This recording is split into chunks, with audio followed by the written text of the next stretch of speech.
Hi friends, welcome back to ಜನಜೇಸ್ kitchen. ನಿಮ್ಗೇನಾದರೂ ನಮ್ಮ ಚಾನಲ್ ಇಷ್ಟ ಆಗಿದ್ರೆ ಲೈಕ್ ಆ್ಯಂಡ್ ಸಬ್ಸ್ಕ್ರೈಬ್ ಮಾಡಿ. ಫೇಸ್ಬುಕ್ಕಲ್ಲಿ ನೋಡ್ತಾ ಇದ್ದರೆ ಫಾಲೋ ಮಾಡಿ. ಬನ್ನಿ, ನಾವಿವತ್ತು ಒಂದು ಇಡ್ಲಿ ರೆಸಿಪಿ ಟ್ರೈ ಮಾಡೋಣ. ಅಕ್ಕಿಲಲ್ಲ, ರವೆಲಲ್ಲ, ಶಾವ್ಗೆಲ್ಲೂ ಅಲ್ಲ, ಮೊಟ್ಟೆಲಿ ಫ್ರೆಂಡ್ಸ್. ಬನ್ನಿ ಹೇಗೆ ಮಾಡೋದು ಅಂತ ನೋಡೋಣ.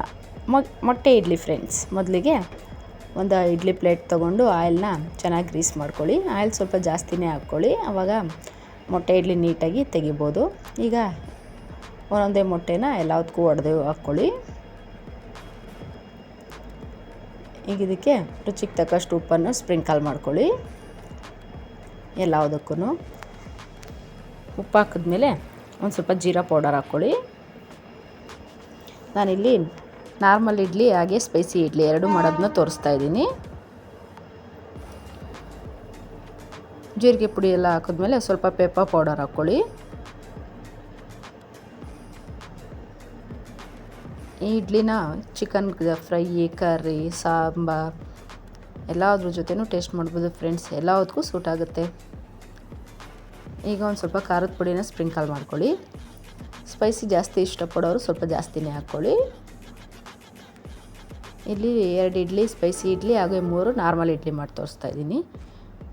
ಈಗ ಇಡ್ಲಿ ಪಾತ್ರೆ ಇಟ್ಟು ಅದಕ್ಕೊಂದು ಸ್ವಲ್ಪ ನೀರು ಹಾಕಿ ರೆಡಿಯಾಗಿರೋ ಈ ಎಗ್ ಮಿಕ್ಸ್ಚರ್ನ ಅದರೊಳಗಿಡಿ. ಒಂದು 20 ನಿಮಿಷ ಕುಕ್ ಮಾಡ್ಕೊಳ್ಳಿ ಫ್ರೆಂಡ್ಸ್. ಆವಾಗ ಇಡ್ಲಿ ನೀಟಾಗಿ ಕುಕ್ ಆಗಿರುತ್ತೆ. ಕರೆಕ್ಟಾಗಿ 20 ನಿಮಿಷ ಕುಕ್ ಮಾಡ್ಕೋಬೇಕು.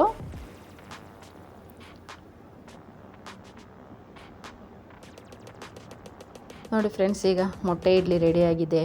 ಸ್ಪೈಸಿ ಹಾಗೆ ನಾರ್ಮಲ್ಲು ಪ್ಲೇನ್ ಇಡ್ಲಿ ನೋಡಿ ಎಷ್ಟು ನೀಟಾಗಿ ಪ್ಲೇಟಿಂದನೂ ಬರುತ್ತೆ. ಎಷ್ಟು ಸಖತ್ತಾಗಿದೆ ನೋಡಿ ಫ್ರೆಂಡ್ಸ್.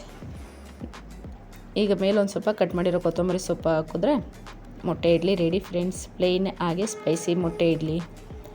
ಇದು ಚಿಕನ್ ಸಾಂಬಾರು, ಫ್ರೈ, ಕರ್ರಿ ಎಲ್ಲದ್ರ ಜೊತೆನೂ ಒಳ್ಳೆ ಕಾಂಬಿನೇಷನ್ ಫ್ರೆಂಡ್ಸ್. ನಾನಿಲ್ಲಿ ಚಿಕನ್ ಸಾಂಬಾರು ಜೊತೆ ಟೇಸ್ಟ್ ಮಾಡ್ತಾಯಿದ್ದೀನಿ. ನೋಡಿ ಎಷ್ಟು ನೀಟಾಗಿ ಕುಕ್ ಆಗಿದೆ. ಚೆನ್ನಾಗೂ ಇರುತ್ತೆ ಫ್ರೆಂಡ್ಸ್. ನೀವು ಮನೇಲಿ ಒಂದ್ಸರಿ ಟ್ರೈ ಮಾಡಿ ಹೇಗಾಗಿತ್ತು ಅಂತ ಕಮೆಂಟ್ ಮಾಡಿ ತಿಳಿಸಿ ನನಗೆ. ನಾನು ಸಾಂಬಾರಲ್ಲಿ ಟೇಸ್ಟ್ ಮಾಡ್ತಾಯಿದ್ದೀನಿ, ಹೇಗಾಗಿದೆ ನೋಡೋಣವಾ.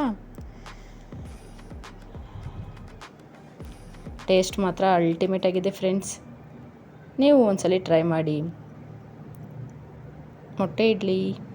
Thank you.